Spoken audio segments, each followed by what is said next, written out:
I wasn't always as peaceful as I seem to be now. This sense of calm that you see, it definitely was not handed to me. It was forged in chaos. From nights of overthinking, crying, journaling, mornings heavy with sadness and dread, and 5 years of trying to fix everything outside of me before realizing that the world I was trying to fix outside of me was just a reflection of the world within.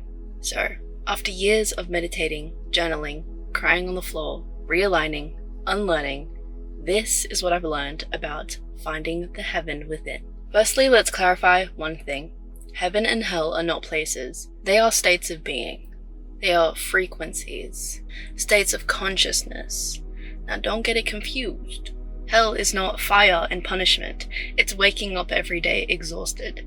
It's feeling disconnected from yourself, like you're trapped in a loop of almost okay. Hell is the constant chasing of the next thing, the next goal, the next hit of validation, thinking, oh, this one will finally fix it. But then every time you get close, the finish line just moves further and further and further away. Hell is when it feels like life is happening to you, not through you.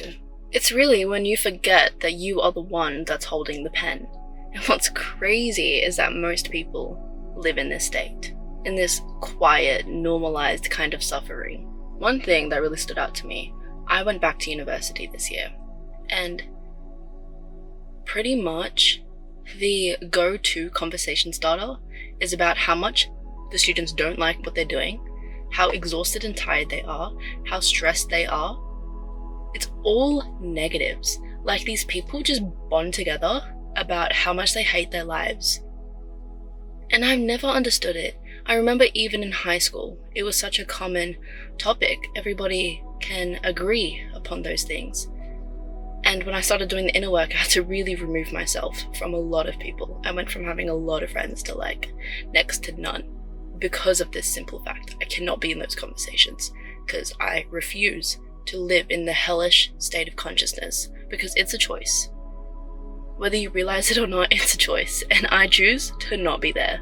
So in this channel, we don't want to be like most people, living in this normalized hell state, this unconsciousness that consumes people's lives. No, we don't want to be average, we don't want to be mediocre, we don't want to be unconscious. We want to be intelligent, we want to be conscious, we want to be the author of our lives, creating this beautiful play that is us. So that brings me to, what is heaven? Heaven is different. It's not loud, it's not flashy. It's simple. It's waking up and feeling gratitude for no reason at all. It's seeing beauty in an ordinary sunrise.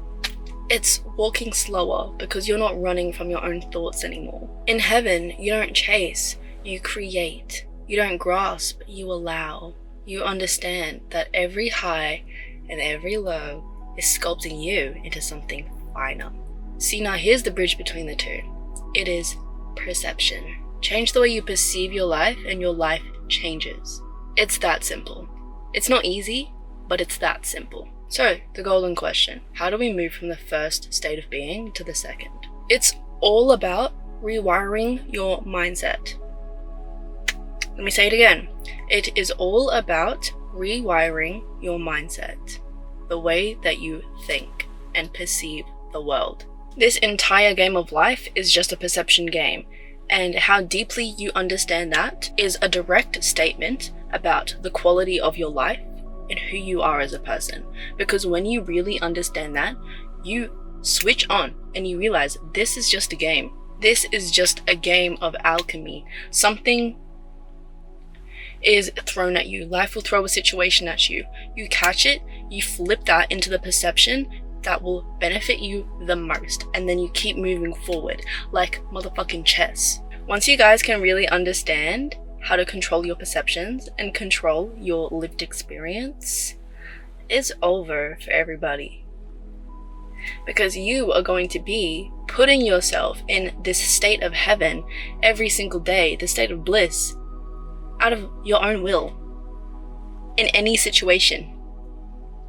Do you understand how powerful that is? That is something that nobody can take from you.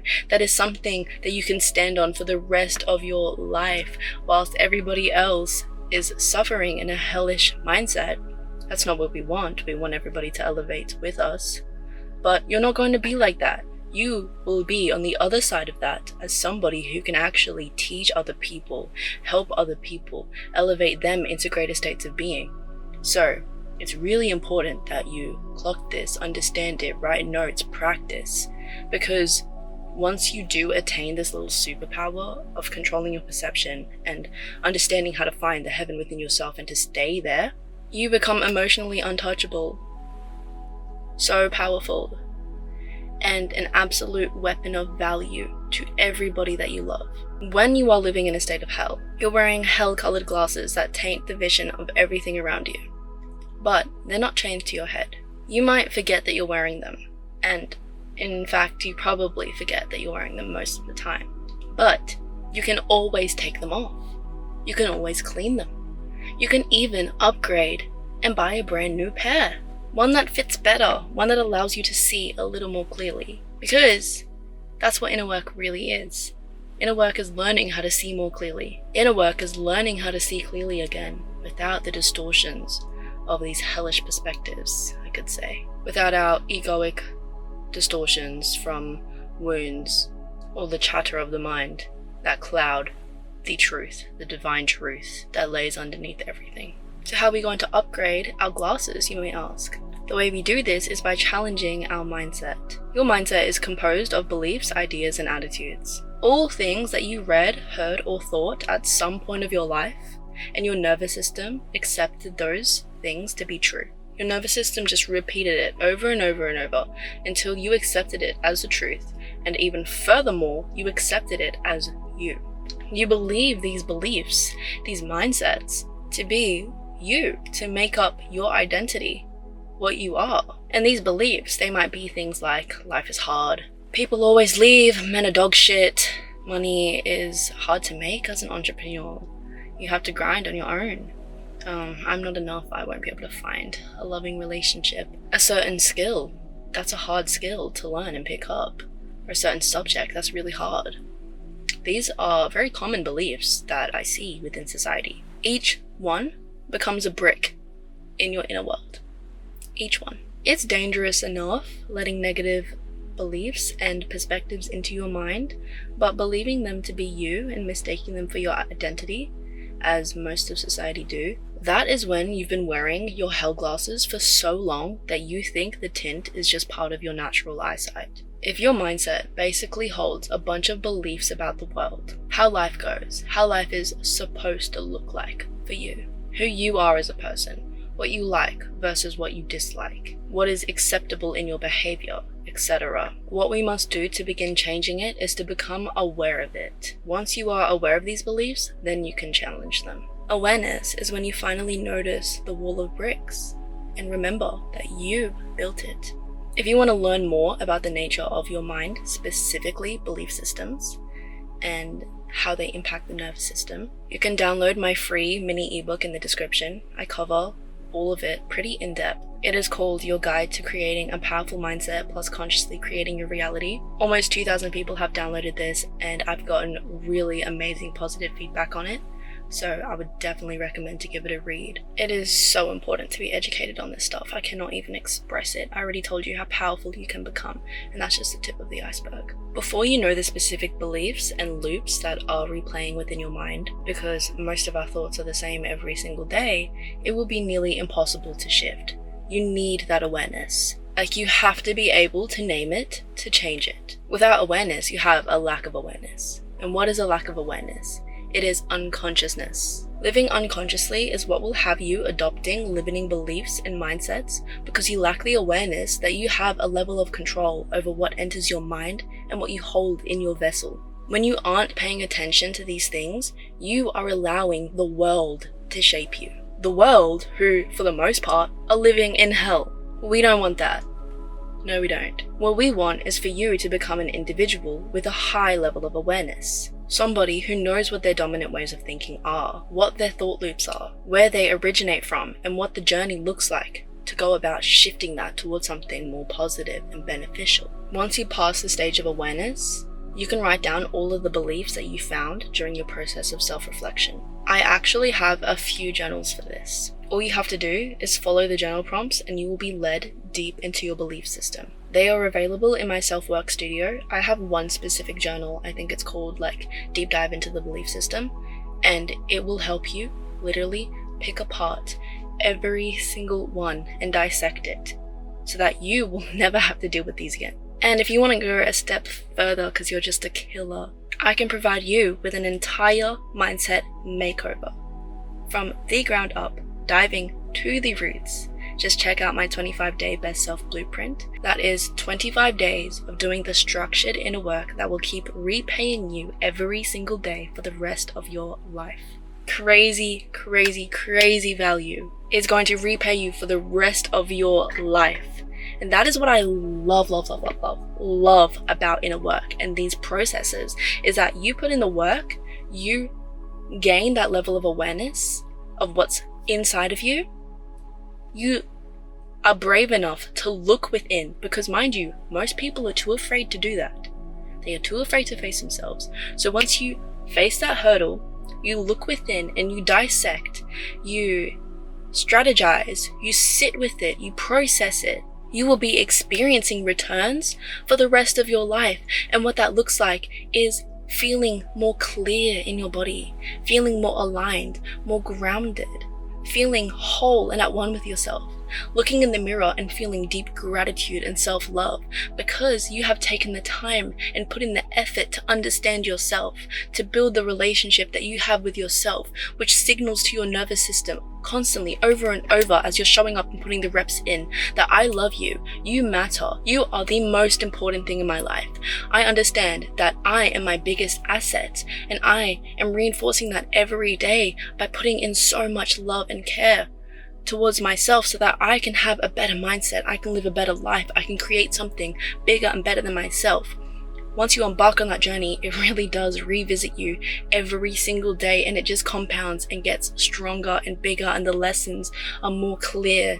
This life, it is just so fascinating and so wonderful. I just want to take a moment of gratitude to acknowledge how blessed we are to embark on this journey of self-evolution, because man, through every up and down, I am reminded every single day how much of a blessing this is.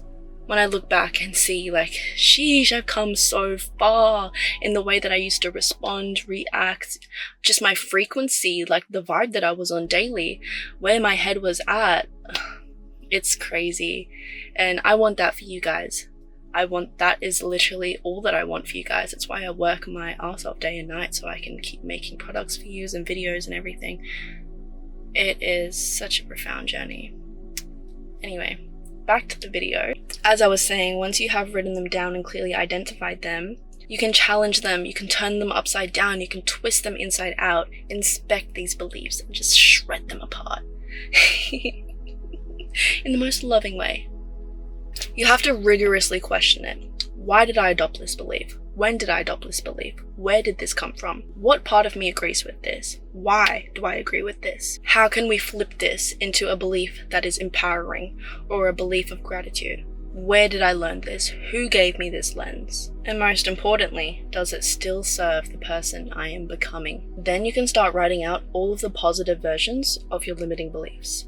Turn life is hard into life sharpens me. Turn I'm not enough into I'm evolving perfectly. And you speak them out loud until they imprint. Reaffirm them to yourself, set them as your wallpaper, put them on sticky notes and put them on your mirror. Speak them before you leave the house. Create rituals that will support you in this new process, this learning process of adopting a new belief. Because this isn't just mental. Every new thought that you think is creating a new neural pathway in your brain. You are literally rewiring the architecture of your brain. Is that not the coolest thing ever? Literally imagine your synapses connecting together, creating new pathways. That's what's happening when you are doing the work. You're teaching your body a new truth. And yes, it is work, but it's holy work. This is sacred. Slowly, the inner noise gets quiet. The heaviness starts to lift. And for the first time in a long time, you no longer feel like you're surviving. you feel fucking alive. And this is heaven. It's when your chest feels lighter, when there's a hum of peace behind everything that you do. You see, it's not a destination, it's a vibration. It's a baseline that you cultivate within. And the most powerful part is that it only takes one breath to return to. One breath to anchor into gratitude. One breath to clear the static from your field. One breath to remember that you are alive right now. That's all it takes.